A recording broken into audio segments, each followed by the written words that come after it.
And guess what? You're doing the same amount of work and you're getting paid like $1,000 less, right? Oh, it's such a good point.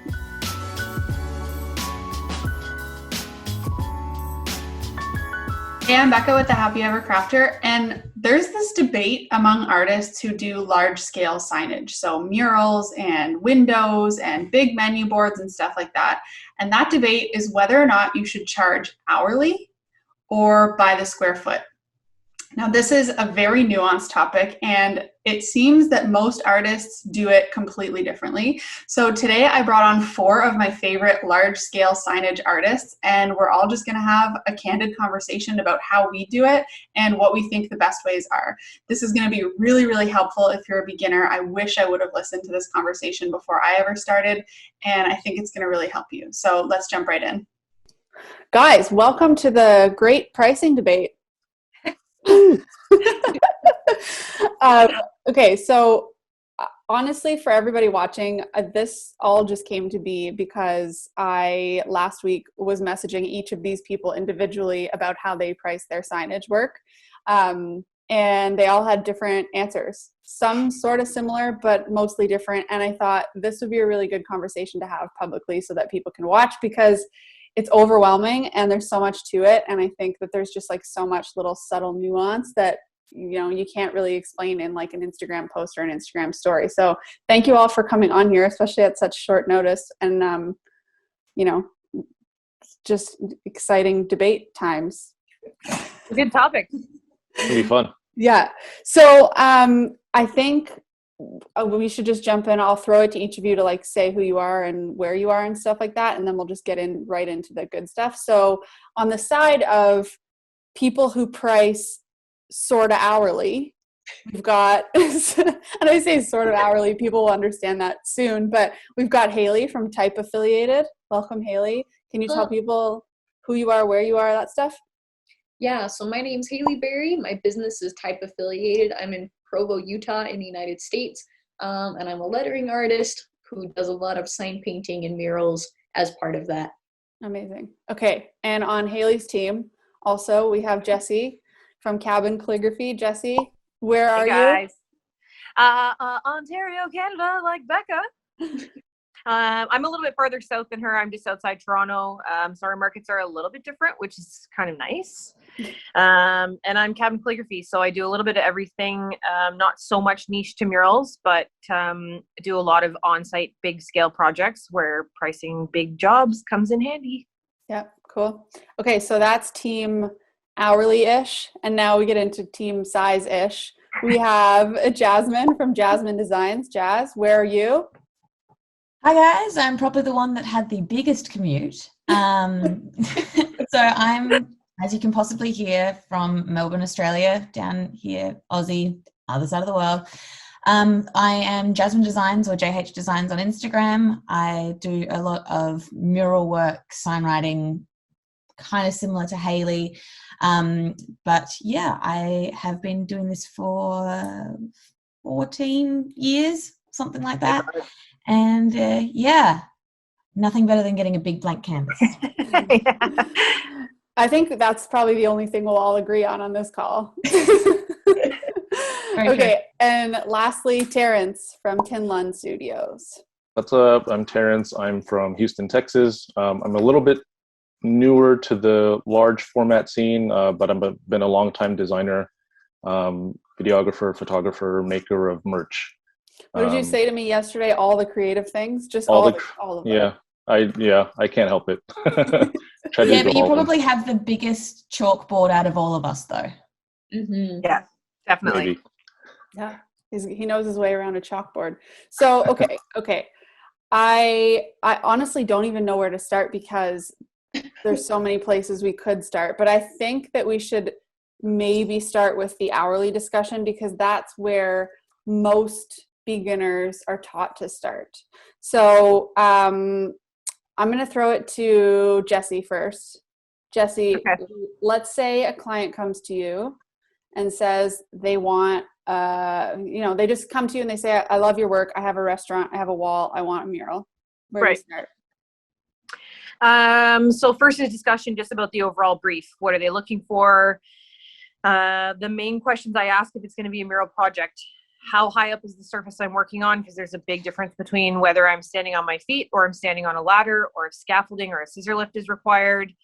Whether or not branding is going to be included. Is it basically just getting an overall feel for the project, and then it kind of lends a little bit better to the design side of it and where I go with that. So there's a couple, obviously depending on the project, it kind of goes a couple different channels. Pricing wise, so a lot of my bigger clients, I will price, I'll give them an estimate based on how long I think it's going to take me. And that's usually like a high end and a low end of the spectrum. And then wherever it falls kind of in there, at least I'm covered, so that if they think I'm going to be there for 8 hours and I come in at 6 or I come in at 10, I've kind of given them that window so that there's always all accounts are covered in terms of timing.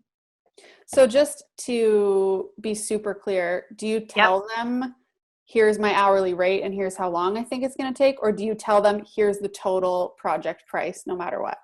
Kind of both. So based on the project, and Haley and I kind of touched on this too, complexity wise. So my hourly rate, very bottom, bare minimum, is $125 an hour. Basic. That's just to get my foot in your door. Then it's factoring in my design time, my materials, my travel time. So all those are added costs on top of that. But then it very quickly, my hourly rate will increase based on the complexity of the design and other factors like I mentioned about like difficulty in the space itself. Am I working on a smooth, fresh painted canvas? Am I working on concrete or brick or something that's textured or more difficult? Windows versus walls, that kind of thing.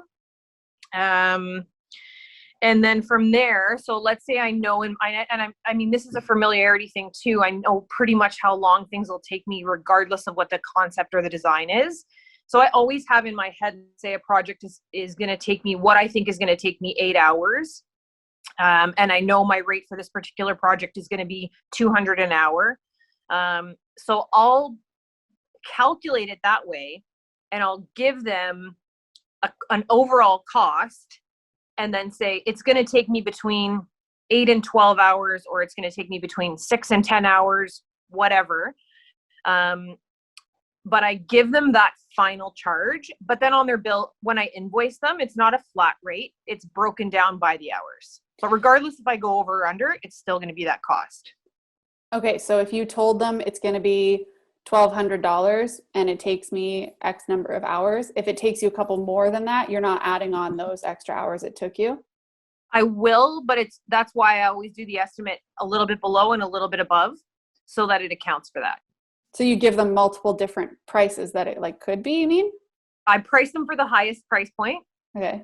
So let's say it's going to be the final total based on the 10 hours is going to be $2,000 or whatever it is. I'm not doing the math, just throwing it out there. I will calculate how much it's going to cost me up to that final point. I think the absolute max, if I run into a problem, if there's anything that goes wrong, the max this is going to take me is 10 hours. My final price to you is going to be based on that 10 hours. But I then say to them, there's potential for me to come in a little bit under that. If it's a client I've worked with before, or a client that I work with on a regular basis, I may break that down and take an hour off the top of the total invoice if I come in an hour under. But I'm usually like bang on time wise. Like there's never been a scenario where I've said it's going to take me 6 hours and it takes me 12 or something crazy. Because I'm so used to it now, I'm pretty much right on the money with how long it's going to take me.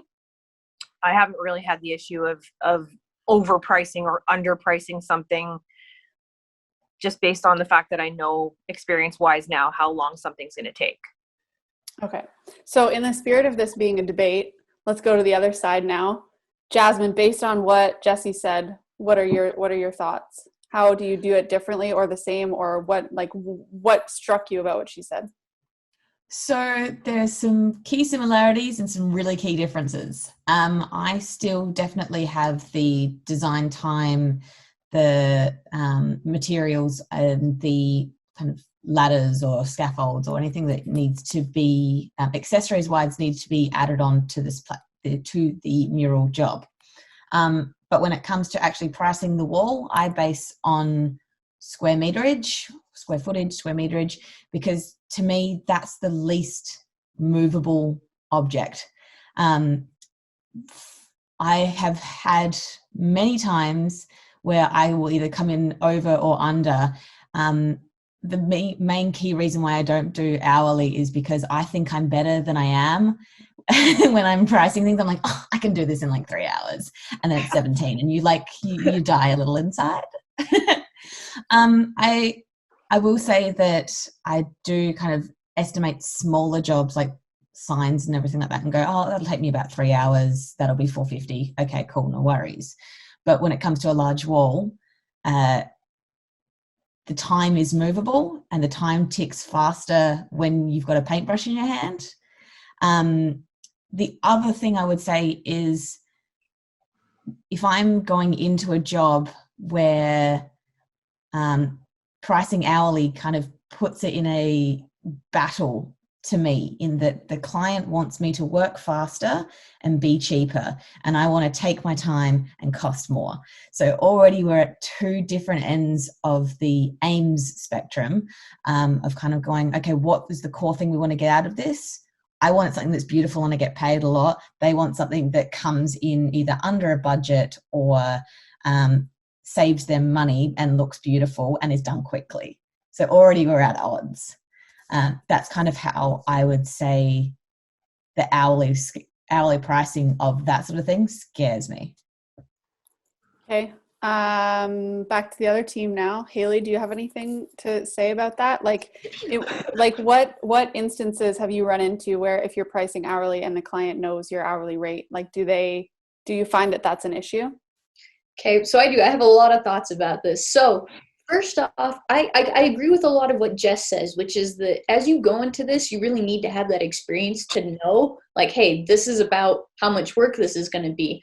But I think it's important to not charge hourly. And so if that makes sense, like, you need to know what your time is worth, but don't charge hourly, because here's the issue with charging hourly. If you charge hourly, you are punished for being efficient, right? If you're charging hourly and you're fast, like, clients should value that. If they've got a restaurant and they've got to close that restaurant down for the day because it smells like paint, like, they want you in and out of there as fast as you can, right? And so if you can work fast, you should charge more, right? And so I do think it's really important to consider the hourly, because also as an artist, right, you're just one person, right? So your hours are like, your time is the thing that's the most valuable to you. You can't be in two places at once. But I don't tell my clients I'm charging hourly, right? So kind of like Jess said, I'll go into a project and go, okay, because I've done this kind of stuff before, I can look at this wall and I can guess how long this is going to take me. And then I always add about 25% onto that, because murals are always going to take you longer than you think in your head, just like Jasmine said. But then I'll tell them the price. And so I never tell them like how I'm getting to that price. I'm just like, yep, this is the price, take it or leave it. Another thing that's important is I have two separate charges, right? I charge them for the design and I charge them for the painting, because a lot of times I don't actually paint my own murals. I get clients from all over the country who lots of times I'll say, hey, like, I'm just going to charge you for the design and you get your own person to paint it, you know? And so we do that a lot. So I think it is important to do them separately.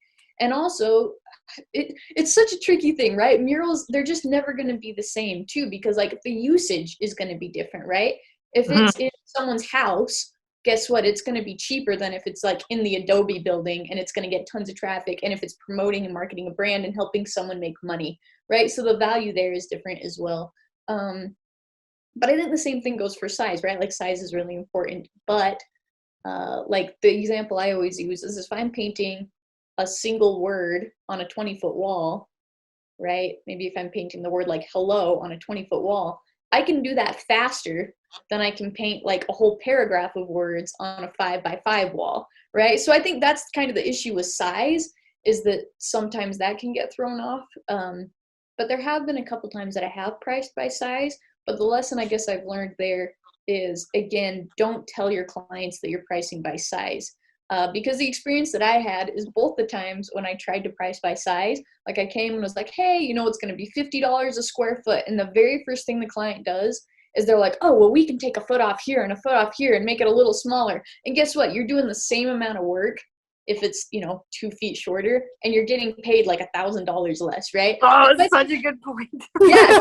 So that's kind of the issue with all of this. So I guess maybe the biggest takeaway, and again, I don't know, we could talk about this all day, is to be super clear about your price, no matter how you get there, right? If it's hourly, if it's by square foot, but maybe don't tell your clients how you're getting to that price, because just like Jasmine said, as soon as they figure out your hourly, they're going to try to rush you and make you do work that's maybe not so good. Or even, think that you're screwing them over. If there are problems and you have to work a few more hours, they're going to feel super pissed. But same thing with size. If you tell them that it's by size, a lot of times people are going to try to figure out ways to change that. And again, kind of screw you over. So I think it's just important to figure this stuff out on your end, even if it takes a little while, to really try to consider all the things. Like, for instance, the color red. If you're painting in red, charge way more, because red, you're going to need 4 coats of paint. Everything else, you need 2. Red, you need 4, right? And so all those little things, just figuring it out, and then giving your client that solid price, just being like, this is the price, here it is, take it or leave it, and not necessarily, don't tell them how you got there. If that makes sense. That's my feeling about it. So before I ask Terrence for his advice, raise your hand if you have made the accident of telling your client how you got to the price, and then they pushed you to go faster or do a smaller mural. Oh, come on, Terrence, put your hand up. All of us did. Okay, well, I guess we should talk to Terrence, because he obviously knows all the answers. No, it hasn't happened to me yet, but like I said, I'm newer to the scene. But yeah, I totally agree with what Haley was saying, is in that, I kind of use both things to price. But what I tell the client is the size thing, because it's easier for the client to comprehend size. But I'm using my hourly rate to kind of double check to see if I'm kind of landing in the right area or not. So, and again, to touch on the time, the rushing thing again, I don't want to be rushed. That's kind of like my phobia. My worst part about doing creative work is I hate being rushed, and I'm sure a lot of people do as well. So, if I can eliminate that completely from the beginning, then the project is just going to turn out that much better in the end anyway. So, and I had a friend, Haley, you were saying that, charging for designs and charging for the execution. I was just talking to a muralist friend of mine who said that he priced out designs and priced out the execution, and then he submitted the design, was paid for the design, and then when it came time to execute the mural, the guy kind of ghosted him. He was like, wait, what happened? And so he finally got in touch with him, and he had hired someone else to paint the design without even telling him. It was just like, what? So things like that happen. So yeah, it's a good point that you should charge for both. Yeah, you should charge separately, because otherwise that guy could have just, has that happened to you, Haley? Is that why you started doing that?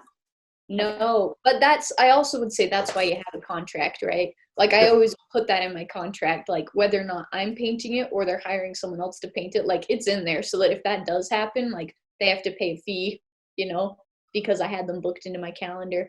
So no, the reason I did it was more just for practicality. Like, the fact is, the design is the part that should be worth the most, right? That's where your creativity is coming in, right? And we can argue about painting, right? Because there are different levels of painting. Like, for me, what I do, it's pretty solid, right? It's letters on a solid background, and so really anyone can paint that. And sometimes I'll even hire people to paint for me, who I can pay like $15 an hour instead of my like $80 an hour, right? And then I can kind of save money. And so there's a lot of things like that too, with like hiring help and whatever. But really, the design is worth a lot.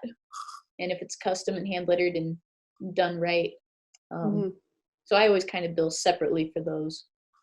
And there's a lot of times where people will go, okay, I want this on my wall. And you have to have that hard conversation of going, not every design can be muraled. Not every single beautiful creation can be put on a wall, because sometimes there's logistics in the way. Like, as magical as us designers are, we can't do everything. True. Okay, my next kind of like interesting topic to ask about is, I think we all agree that, like, it can be done by the square foot or hourly. And honestly, what Terrence said, I agree with too, is like, cross-referencing them and make sure that those numbers actually line up. Like if you do the math on your square footage rate and realize that you're not even making your regular in-studio hourly rate, then it's a problem. But that brings me to my next point about the in-studio rate. Like I know a lot of people, myself included, have like an in-studio hourly rate and an on-site hourly rate. And then what I'm starting to understand in this conversation is that you guys will take, those of you who do hourly will take your on-site hourly rate and adjust it up or down, not down, up, based on the factors and considerations that go into that specific job. So, and then those of you who do it by the square foot, is you have a square footage kind of range, right? And you go up or down depending on the complexities of the job. So my question is, how do you know how much to adjust based on which complexities? And this is the big topic, right? Because you could go so far, like you could add, a couple dollars for every piece of complexity, and then all of a sudden you're charging like $800 a square foot, which is obviously not going to work. So let's start with Jazz. Okay, so I do a complexity actually on the website because I talk about mural magic. It's bippity boppity boo. So bippity, simple, one color, simple line work or simple shape work is based at the kind of cheapest square meter rate. Middle range is 3 to 4 colors.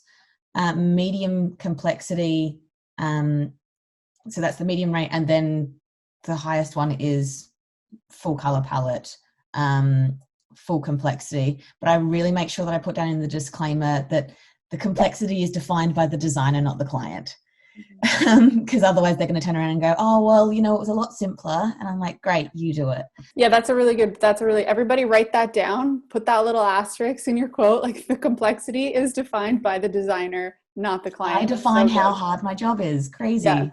Yeah, because it's true. Like, the client would not know that red takes more coats than black, for example. Like, and I mean, even a lot of the people watching are probably like, oh, red takes more coats than black, because that's not something you're ever going to know until you've done it, right? And there will definitely be a client that will paint a navy blue and then think that yellow is going to cover it. Yeah.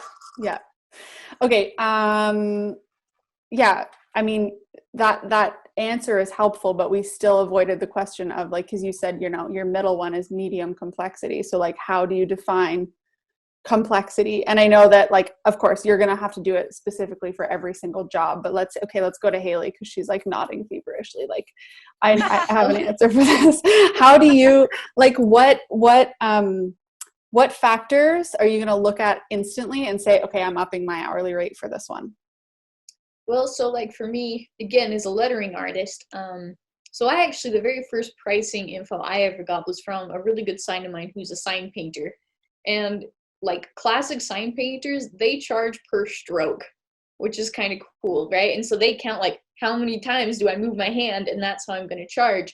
And so that's kind of crazy, but thinking about it, it's true. Like the style of the lettering right off the bat is really important. Like if we're doing block letters, like that's the cheapest, right? You add serifs, it's going to get a little more expensive. You add script letters where everything is a curve, right? It's going to be even more. But I think the biggest thing that this really comes down to is that you got to have experience, right? And that might not be something you want to hear if you've never done this before. But if you've never done it before, like, go buy some plywood and just start painting things, or go stick some brown paper on your wall and just practice. Because the fact is, like, until you kind of are familiar with yourself and with how things work, it's going to be really hard to know, like, oh, painting multiple colors means I'm going to be switching colors a lot and waiting for things to dry and that's going to take longer and be more work. So I just think having the experience, it's going to get easier the more you do it.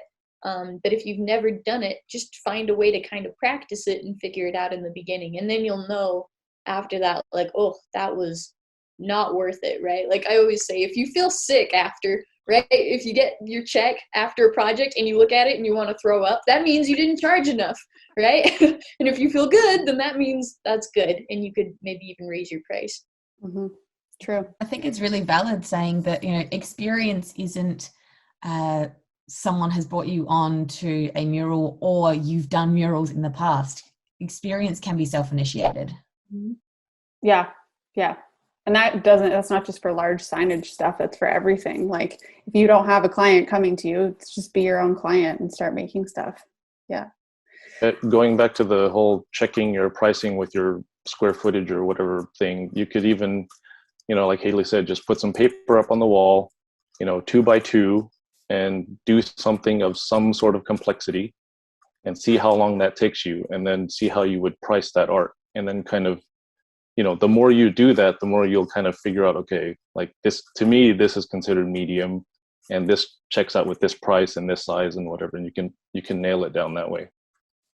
Yeah. Yeah.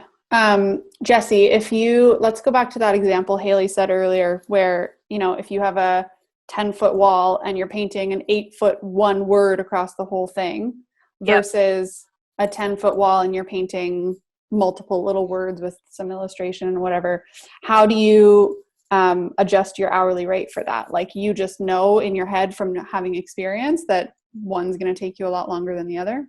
I think it goes so hand in hand with what Haley said. So there's like, in my mind, as soon as I'm looking at a project, there's 20 questions that I'm going through in my head. The texture of the wall, the lighting in the space. Am I going to be on, like I said, working at a height? Am I going to be able to freehand this design? Am I going to have to use a projector? Am I going to have to use a Ponce method? Am I going to have to be working while people are in the space? What type of paint am I using? What's the finish? Like, there are lots of other little factors that you will not even think about until you've had to come across them in a single project. And chances are the first or second one you do, you're going to be like, oh shit, I didn't think about that. Or, oh, I didn't account for that. Or there are little nuances that you will get with experience that will tell you those are the things where it's going to cost you a little bit more money. So let's say, for example, I have 20 things on my list. This is like design aside. I know that it's going to be a higher rate if I'm doing ladder work. I know it's going to be a higher rate if I have to go in after hours to project it. I know it's going to be a higher rate if I have to lean over a counter to do part of it, or all design aside. And then exactly what Haley said, this I think goes also with your style, right? So for me, I may be real comfortable doing cursive, whereas you may be really comfortable doing block. So for me, cursive may be twice as fast for me than doing block. So for me, my rate, like, we could price the exact same project, starting at the same baseline, factoring in all those nuanced things, but it then is going to be completely unique to my own style versus your own style. Am I more comfortable with color? Do I know that those layers on a base dark wall are going to be harder? Am I able to use paint pens versus large brushes, or things like that? Coverage itself, like Haley said, with more strokes, am I going to have to focus my attention in small areas for a large amount of the project, or is it very wide scale? And I think that's where another part of me struggles a little bit with the square foot debate. And this, I think, is another realm of that within the square foot pricing artists. So if a client comes to you with a 10 by 10 wall, are you quoting them based on filling that 10 by 10 space, when in reality, you're actually only covering, let's say, 5.5 by 8 or something? And then, like you said, with the scalability, so are you actually, are you running into clients who are saying, let's scale it back, but are you giving them a price based on covering the entire wall, or are you doing it based exactly on your the actual paint that you're putting on the wall? And I think a lot of that, for me, pricing hourly comes with the budget conversation at the beginning. If a client says to me, my budget for this project is $1,500, then in my head I say, okay, this is the kind of road they want to go down with the design. This is what they're looking for. They're looking for that big, wide, bright hello. Is it going to be the scale that I change based on the hour, that, like, my hourly rate? So I know if I want to get it done and still make profit on that $1,500 budget that they have. So right off the top, I'm going to take off what I'm going to think it's going to be for materials, what I think my travel is going to be, all my other costs, right? that I'm looking at that window and saying, okay, so from that 1,500, there's 800 left. So I know that this is the size I'm going to make it, or this is what my concept is going to be finalized, because it's going to be a little bit less work than the serif with the drop shadow, with the textured edges, which kind of ties in with what Jasmine said. I'm going to let the square footage people rebut this point, because I feel like there's something too that you could say, you know, if my client, if I came to them with a budget that I used, and I did the square footage method in my head and whatever, and then the client came back and said, you know, I can't, that's out of my budget. If you hadn't had a discussion with them about their budget up front, doing a square footage method would actually make it very easy to scale it back. Right. So I think there's something to be said for that too. And I'll let the square footage friends, if they have anything to say here. To the point about whether or not clients have asked to scale things down, I haven't had that happen. Usually they're asking to scale it up, because increase your prices then, Terrence. Yeah, Come on. First of all, I base the price on the final, like what's the paint that's on the wall, not what we're talked about before. But it, you know, I've had it where I get to the site and I project the thing on the wall and I just verify, hey, what do you think of this? And they're like, actually, that's a lot smaller than I thought. You know, when we talked about it, like it's actually looking a little tiny. Let's increase the size. And so, you know, we discussed like, hey, well, you know, the increased size is going to increase the price, and like that's fine. Like that happens more often than not. Yeah, that's actually a really good point. So, I mean, if you're doing a square footage method, it makes it easy at that point for you to say to your client, right, okay, well, I priced based on square footage plus some other factors. So if you want to increase it, it's going to be this much more. If you guys were doing that, the hourly rate letterers, what would you do in that instance if the client was right there with you? Because I know that can also be intimidating for people. Maybe not for all of you guys because you've been doing it for a while, but like as a beginner, if you were doing that on site and the client all of a sudden came and did that, I think a lot of beginners would be like, okay, that's fine, and then never actually charge them more. I would increase it the same way he would increase his hourly, or increase his square footage. If he knows that it's going to be covering more square foot, in my head, I know the same thing. So I know, looking at the project, okay, so, and let's say in my head, I know that it takes me 45 minutes per square foot. Like, I don't use this method, but this could be a way that you could kind of, like we said, tie in the two things so you know you're on a ballpark. Looking at it, I know if they're going to extend it by 2 feet on all sides, I know that's going to take me an extra, let's say, 6 hours. And I'm not going to give them a flat rate at that point. Like Terrence said, they have their deposit. They know what they're paying ahead of time with the amount that I'm requesting at the very beginning based on that final flat rate. And it's subject to change. So if they change the size on site, I look at it again when I'm done and say, okay, it took me an extra 6 hours. That's what's going to be added to the bill at the end, based on the fact that I knew in my head it was going to take me about 6 hours to do it. So I can give them a flat rate and say, okay, if we increase it by that size, it's going to be about an extra $1,000 for me to do it like that. And like Terrence said, a lot of times they're just going to be like, yeah, okay, cool. You don't really have, like, I haven't run into a lot of people who have had problems with pricing being more than they expected and them not willing to pay it. Yeah, I think there's something too about the fact that we're talking about large jobs here, and usually clients who are willing to pay a price for a large job are okay with it being a little bit more or a little bit less at the end of the day, as long as you're setting those expectations properly and you're not just like, you know, if when the client came to you and said, can we make it like 4 times bigger? And you're like, yeah, sure. And you don't actually say anything about price, that's when you're going to run into an issue when you hit them with a huge bill at the end. Yeah, Haley. I have a comment too, how you were saying that, yeah, most of the people that are paying to get a mural, like, are the people that have a big budget. I think it's really important too, just to remember, especially for you guys starting out, that a mural is a luxury, right? Nobody needs a mural. And so when you have a client that's like, oh, I just really need this mural and I just really can't afford that, can you please go lower? Okay, nobody needs a mural. Like, don't feel bad. Like, work with them to maybe simplify the design or make it smaller or whatever. Like, you can still work with people, but like, don't fall for the whole pity party thing, because, and that's with like any design work too, like custom whatever, custom this and that. It's a luxury, okay? You're not going to die if you don't have it. And so when people if people try to like kind of emotionally manipulate you to lower your prices, just don't even do it. And you can even say that, just be like, oh, well, a mural is a luxury and this is the price. Oh, You know, but oh, the strength that you would have in that moment of like, mural is a luxury. I'm a luxury, Adam. Yeah. I had a client that they were building a new home, and this was like a multi-million-dollar home, right?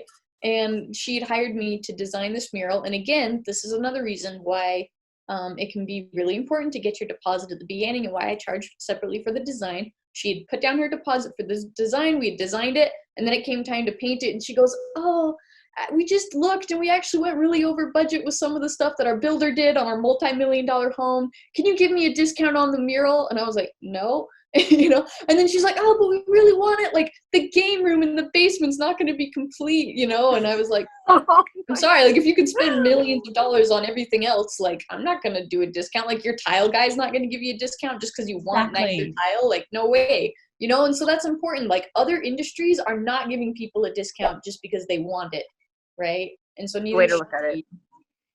Yeah. Mic drop. Yeah.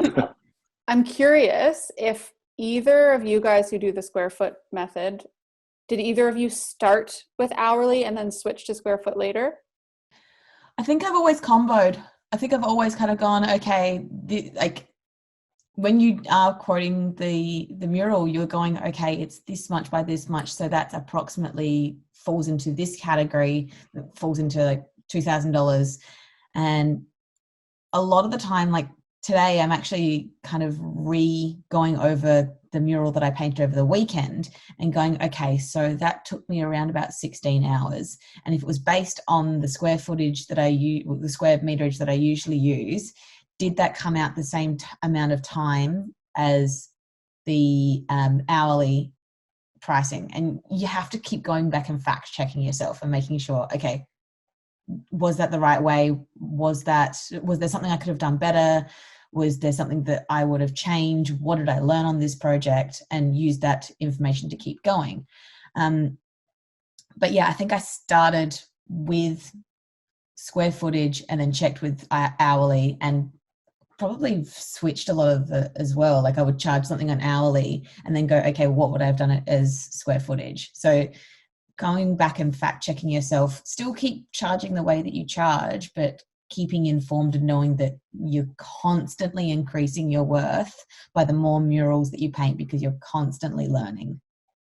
Yeah, that's a really, really good point. Always looking back, because you realize too, well, or maybe you don't realize if you don't do it, that, you know, you might walk away with a $2,000 paycheck, but you're like, oh wow, $2,000, that's a lot of money or whatever. But when you look at it and you realize that you should be, like if you were paying someone else like Haley does, and you do the math on how much they would have charged for that hourly rate, like you should be paying yourself that much. And that's not really your profit. That's just your work, you know? Terrence, did you always charge square footage? Yeah, I never really liked doing hourly just because I don't like being rushed. Right. And that's, you know, it's probably just more in my own head than anything else, that I'm just like, oh my God, he's timing me. You know, they're just sitting there with the stopwatch like, oh, you're done. Like, wait, what? Yeah. No, but yeah, I never started with hourly, even from like way back in the freelance design days, doing flyers and websites and all that stuff. I never did it then either. Okay. And how about you two? Did you always do hourly, or did you ever try square footage and then switch back, or? I've, like Jasmine said, I've cross-referenced several times to see. And the one thing that stands out for me too is when you have to do a price increase, and then people are like, well, if you're getting experience, and I've had this question a lot of times before in the past, like, you're getting faster, so then aren't you making less money because you're getting faster?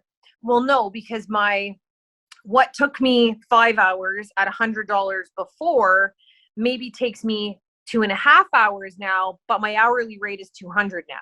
My hourly rate has increased tenfold based on my time increase or my time decrease, because I'm getting better, I'm getting more experienced, I'm getting faster. So they kind of go hand in hand for me. I would say kind of the same thing. So I have an issue with the whole hourly thing, just because again, you get punished for being quick or for knowing your stuff. And so that's like the deal with everything, like whether it's a logo or a mural or whatever. I guess I try not to think of it so much as like my hourly rate, but what is this worth? Just what is the final product worth, right? And part of that is your time, part of it is your experience, and part of it is all this other stuff. And so again, I don't know, I feel kind of bad because for people that are starting out, like it's not an easy answer. It's not like murals are always going to be this. It's like, is it snowing outside? You know, like that's going to make it more. Is it this or that? And so just again, doing what is going to be right for you, and doing an evaluation at the end. I think that's something that's really important that a few people have talked about, which is constantly evaluating what you're doing and making sure that the value matches the price, right? And if you're providing more value, whether that's by working faster or by being really professional or just by doing beautiful painting, right, then your price needs to be more. And that's with anything, a mural, whatever, right? Yeah, so I feel like what I'm hearing from all of you, and this was supposed to be like a back and forth debate, but we're all agreeing, we're all on the same page, I think, is just like, no matter what, if you charge by the square foot, if you charge hourly, you're constantly making sure that the rate that you're charging, like if you're sliding up and down that scale, if you're doing square footage, or if you're upping your hourly rate, that's always being adjusted. It's not like you pick, okay, when I'm doing murals, I'm making $100 an hour. When I'm doing windows, I'm making 110 or whatever, which it should be opposite. But anyway, it's not, you don't ever just decide on that, because I think a lot of people get hung up on, especially with hourly, they get hung up on, they do their hourly rate calculation, just like, if we're not talking about murals, if we're just talking about in general as a freelance artist, you should do your hourly rate calculation and know what it is in the back of your mind at all times. But that's a different rate than your hourly rate for it. It should almost be called a totally separate thing, right? Like, and for you guys who do the square footage, do you do the same thing? Like, because Jazz, I know you have on your website, you have your bippity boppity boo, like the 3 packages, right? Are you constantly updating that based on your experience levels and stuff, or is that kind of like you're kind of sticking at that for a while and then after 10 murals or whatever you update it? So I kind of liken it to, all of us are our own bosses, and in a normal corporate job where normal people go to corporate work, they get a like their own rate or their own take home goes up. They get a raise every so often. And that's not just because, you've been in the company a year. It's because they now have a year's worth of experience working in that company and therefore are more valuable. Same goes for each mural that you do. I kind of get to a point where I'm like, okay, well, I felt more confident on this mural, therefore I should be upping it for the next one. The other kind of factors that come into it are, if I'm really busy, I should be upping my rate, because realistically that's more demand. So that might mean a 10% increase across the board for each complexity. In addition to that, if I'm in a position where I know, like for instance, the wings mural that I painted this weekend, I know for a fact that I haven't done an illustration piece like that. I have successfully executed and come across and solved the problems within that mural. Therefore, I could do that mural faster next time. Therefore, I'm more valuable. Therefore, I should increase that. So it's kind of a gut feeling. And at the very least, you should be reassessing it yearly. And that doesn't mean you put up your price yearly, because you may do 3 murals in 1 year and 10 in another. So as long as you're doing it at the very least yearly and reassessing all of your prices, because you are now more valuable than you were a year ago, you should be kind of placing yourself in that. Even if you have to sit down and have like a little bit of a weird coffee shop conversation of like, you've been really good to the team this year, and we've seen your work, and we've decided that in the budget there's this much to be put back into your salary. Yeah, fair. Personal report card. Yes. Yeah. I think the last kind of important thing I want to note too, to people, and especially to beginners, is I think that a lot of beginners feel this like weird, if I quote this job this much, then I can't quote that much higher for this one because I only charge this much for that one. But like, Your clients are not talking to each other. Like they are not talking to each other, and they're not comparing your price. And so if you really screwed up on the first one and you did not charge enough, there's nothing saying you can't hike it way up for the second one. In fact, you should. Yeah. Because you've done it already. Yeah. Not only that, just to touch on that too, like I have a lot of reoccurring clients. So I have 3 or 4 clients that call me in every quarter, every 6 months, once a year, to do either the same wall with a new project or the same set of windows but a new theme. And you see this a lot as well, right? Like even with your chat time windows you just did, they call you in to do the same windows with different themes and things like that. Like there are clients that when I very first started, my very first mural client, and I charged them $75 an hour, and they are still clients of mine. And I just quoted them like a $6,000 project. And it's the clients that you want to keep will be completely okay with you increasing your price over time. And especially if they're in the business themselves. So let's say they're a retail store or something like that, or a pizza place, you know, they understand that there's an influx in prices every year. You know, that's just the way we live. So don't ever feel like you are not able to change your prices, even for the same client over time, because you have to account for all those things. And I mean, there are things you can do. I mean, if they're a great client of yours and they're hiring you all the time for these projects, you know, like maybe you do a small sign for them for something else at a lower rate, or you throw them a loyalty of some kind, not your time for free, but something to recognize, like, hey, you know what, like this one client that I just mentioned, you know, they've been with me from the very start when I had no experience. And now when I go to them to do bigger projects and revamping things, they think of me all the time for other things that I can do, because we've built this really great relationship, and I have zero problem. And they don't even ask me my rates anymore. They say to me, this is what we want done, here's the list, blah blah blah. They let me kind of have free range. They give me a general topic, and they don't even care to see a sketch anymore, because I'm in there so often, working with them so often. And I send them a final invoice, and that's it. That's the dream. It's amazing. That's awesome. It's so good. I wish they were all like that, but you know, you find don't one. do that with people. Don't do that with people that you don't have a relationship with. But like I said, these are, you know, a few clients of mine that I've worked with several times now. So, you know, that I don't make them sign a new contract every time. They have a contract with me that's withstanding, that if I revise my contract, they get a revised copy of it. But it's kind of a withstanding agreement that I have with them. And this is not to say don't use a contract because they become friends. It's, if my contract changes, they get a copy of it and we update it in the file. But it's building the relationship too is big. Mm-hmm. And those people will be okay with you raising your rates. Yeah.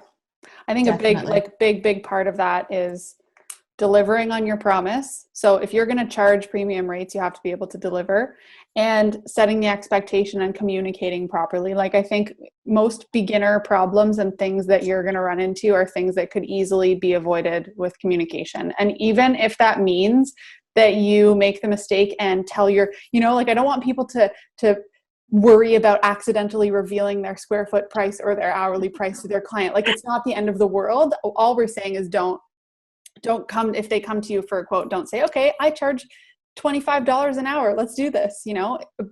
But like, if you at some point need to communicate to your client, like, here's how I charge, that's fine. It's really fine. But like, long story short, I think all of this is just such a constant reiteration and a constant learning, and like, you know, to updating things and changing things. And that's completely normal. And I think that this conversation will help people understand that. But the last question I have for each of you, and it can be like just a quick answer from each of you, is there like one piece of advice that you would tell people, whether it's about murals or pricing murals or windows or big signage jobs, like something that you wish you had known as a very beginner when getting started? And yeah, let's keep it somewhere pricing related, a mistake you made or something that you wish you had known. I guess just the biggest thing I would have is to stick to your contract. and to not be worried to tell your client no, right? Because I've had projects before where, you know, the client is like, oh, can we just do this one more change? You know, and when I was starting off, I was like, I know the contract says they only get 2 revisions, but like I really want them to like me. And so I just do it, you know, anyway. And then afterwards, you know, you're like, man, that was more work than what we agreed to. And the fact is, if you have a contract and you're just super upfront and clear, like no one is gonna think that you're being mean or that you're being a pain. Like it's in the contract, right? And I just feel like the more transparent and open you are about what is included, is super important. You know, saying like in the design process, I always say like, I'm going to send you this many sketches, you get this many numbers of revisions, anything else is extra, you know, and then they know, and there's no weird feelings of like getting to a point and being like, I've done a lot of work, can I actually charge you a little bit more? You know, like if it's just all very clear, then you don't have those problems. And even things like painting, when it comes to paint, you know, if they do say like, oh, hey, can we actually make this a lot bigger? If you've got that in your contract, you can just say, yeah, of course. Just know, like it says in the contract, it's just going to be this much more. And if everything is just clear, then your client is happy and you're happy. And there's nothing wrong with going back to your contract and saying like, oh, I would love to do that for you. In the contract, it says we're doing this, but we can revise it, right? And just not being nervous about that. Yeah, well, and yeah, that goes back to just the set the tone for communication. And realistically, the better you can communicate those things and the more you stick to your guns, the more they're just going to respect you as an artist. So, okay, Jazz. You're going to stuff up. You're human. I thought you were talking to me for a second. I was like, wait, what? You're going to stuff up. You're going to have murals that you'll look back on and feel a gut feeling in your stomach of like, I really didn't charge enough for that, or that there's not going to be a perfect mural. There is not going to be a perfect day. Something will happen on the way in the car, or you'll rediscover that you really hate the color blue on a wall. You'll have like a really visceral reaction to the certain shade of green that you used on a mural 3 years ago. Like you're going to stuff. That sounds like a real story. It really is. It's really lime. Never mind. You're going to stuff up. You're going to have these mistakes that you make along the way. Learn from them, grow from them, respect them as your like teachings, and keep going. Don't let it stop you. Like you're allowed to make mistakes. You're a human, not a robot. Love it. All right, Terrence. I used to not bend at all on my pricing, like at all. And I'm not saying that you need to, you know, chop your price in half because the person's coming under budget. Like that's not what I'm saying. But if your quote is a little high and they're saying, well, you know, can you work with me on this a little bit? You know, consider that maybe this mural is in a really cool location and it'll get a lot of traffic and people will see it and they'll see your signature on there, and that'll get you a lot more work in the future. And that's another thing, always sign your murals. Yeah, if you need to bend a little bit on the pricing just to get the work, which will lead to other work, go for it. There's nothing wrong with that, I don't think. I would say I agree with that within reason. Yep. Especially when you're first starting. Well, and if you set your price high enough in the beginning too, then you can confidently lower it a little bit, and it's not a bad thing, right? If you're kind of, I don't want to say overpricing, but if you're charging an amount that is higher, then you do have more room to negotiate. And you'll still be profiting. Yeah. Yep. Okay. It's the same as a recommended retail or a discounted price in a bricks and mortar store. Yep. It's one of those things where a lot of people will look at this video and they'll say, well, how do I know I'm ready to start?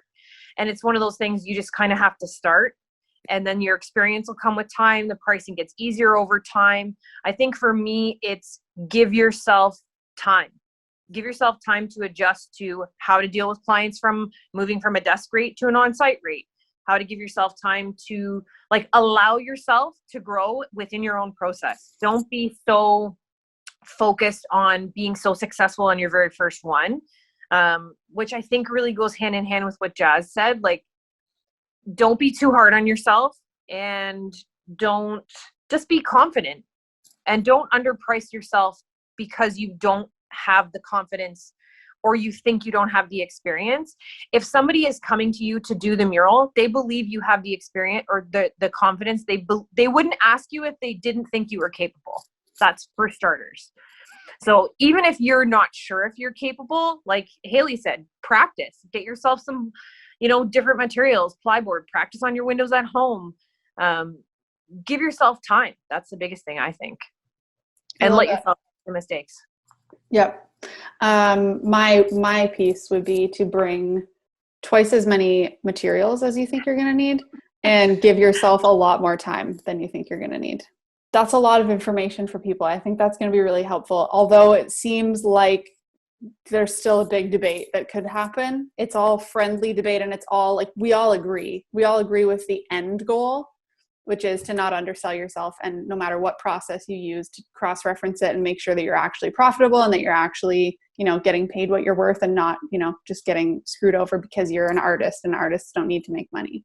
It never hurts to get a second opinion either. If you're starting out and you're not sure, like, message somebody you look up to and say, here, I have this project and I'm really not sure. Can you take a look at how I've priced this, or take a look and tell me, ask for a second opinion when you're starting out. There's no harm in that at all. I mean, you may be way off because you're, comparing the bottom of the spectrum to the top.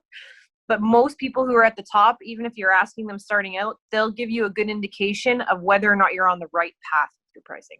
Well, and I'll give you all a shameless plug here. You could also buy the Panic-Free Pricing course, and we give you all of the factors you need to consider in this stuff and some basic pricing. And then there's also a Facebook group where you can ask people for a second opinion. So I'm just saying. Yeah. Just saying. Perfect. But guys, thank you so much for all coming on here. I feel like this was like the perfect group, even though it wasn't like, in each other's faces. We were all very, very respectful and wonderful people. Just a wonderful group. There's no wrong answers when it comes to a group of nice people. It's true. Yeah, exactly. Okay, guys. Well, thanks again. And I'll let you all get back to your designing and painting and all the things. This was so much fun. Yeah, thanks for having us do this. Thanks for bringing us all together. Yeah. I'm sure it'll happen again. And that's that, the great pricing debate all wrapped up. So I hope you found some good tips in there. I know I would have loved to hear this when I was first starting, and it can definitely be overwhelming, but I think you probably got some good nuggets of wisdom out of those 4 friends of mine. So that's it for now. I do want to remind you though that I have a free webinar called the 5 Keys to Confident Pricing. I'm going to link to that down below, because if you're interested in what we just talked about today, you're definitely going to be interested in that too. So I'll link to it down below. I hope to see you in the webinar, and I hope this was helpful. Talk to you soon.